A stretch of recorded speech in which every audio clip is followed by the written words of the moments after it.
सुरेश मित्तल जी, अंबाला से। राधे राधे महाराज। राधे राधे महाराज जी।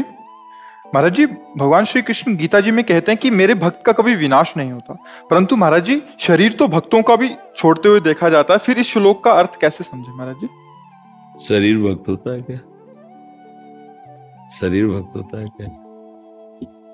गाड़ी में तो ड्राइवर तो होता ही है ना, वो गाड़ी का मालिक भी उसमें होता है।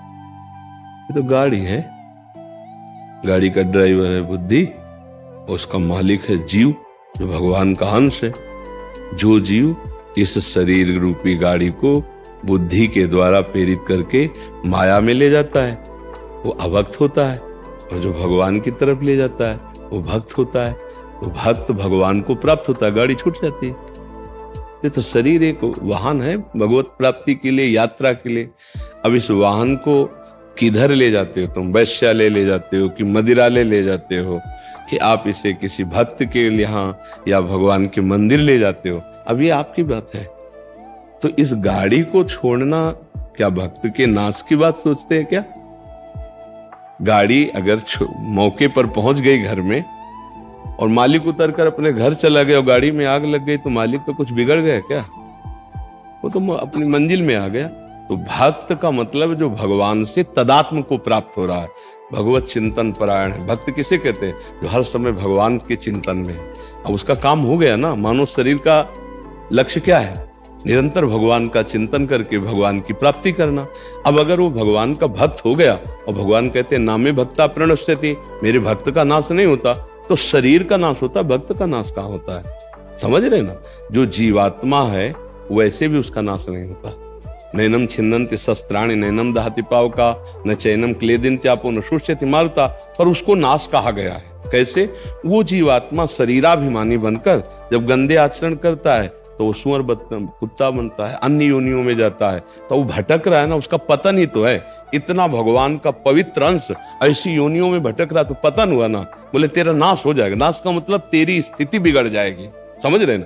अब उस भक्त ने अपनी स्थिति बना ली, अब उसका नाश नहीं होगा। आप समझ, फाइनल में समझ रहे ना?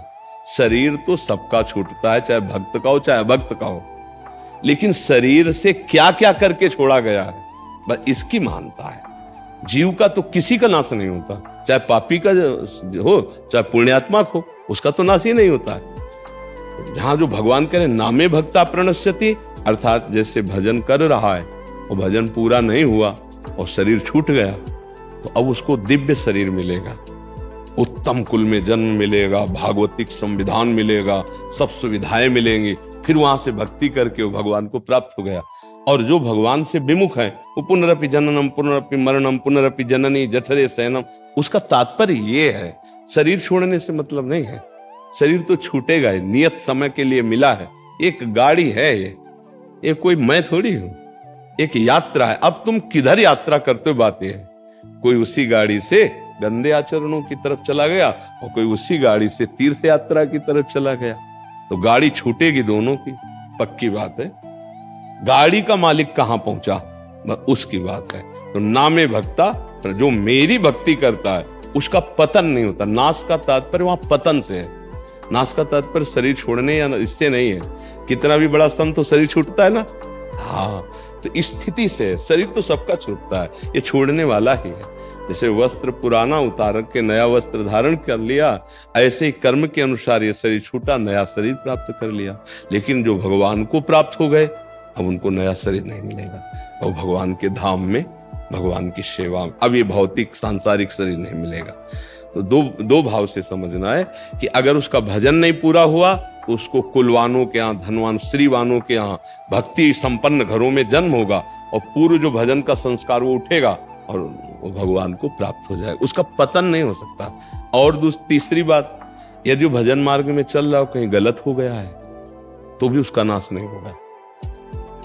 उसका नाश नहीं होगा। भगवान उसके पाप को क्षमा करके, जन अवगुण प्रभु मान न काऊ, दीन बंधु अति मृदुल स्वभाव, भगवान उसके पाप को क्षमा करके हम तो हम सर्व पापेभ्यो मोक्षयिष्यामि, उसका मंगल करेंगे। क्योंकि भगवान की शरण में भले चूक उससे हो गई है, रात न प्रभु चित चूक किए की करत सुरत सह बार ही की। तो मंगल भवन है, मंगल ही मंगल होगा, नामे भक्ता प्रणश्यति। और भगवान आगे जो कहे श्लोक में उसको समझो, क्षिप्रम भवति धर्मात्मा। काहे नहीं, जब मेरी कृपा हो जाएगी तो बहुत जल्दी वो धर्मात्मा महात्मा बन जाएगा। अब फिर क्या चिंता की बात है। बात यह है, शरीर छूटने को तो सबका छूटता है, सिद्धों का नहीं छूटता क्या? छूटता है ना, बड़े बड़े सिद्धों का शरीर छूटता है। तो शरीर तो छोड़ने वाला है, छूटने वाला है ही, आज नहीं तो कल छूट जाएगा। किसी का भी शरीर हो, चाहे पापी हो, चाहे पुण्यात्मा हो, चाहे महात्मा हो, चाहे दुरात्मा हो, शरीर तो एक समय के लिए मिला, वो छूट ही जाएगा।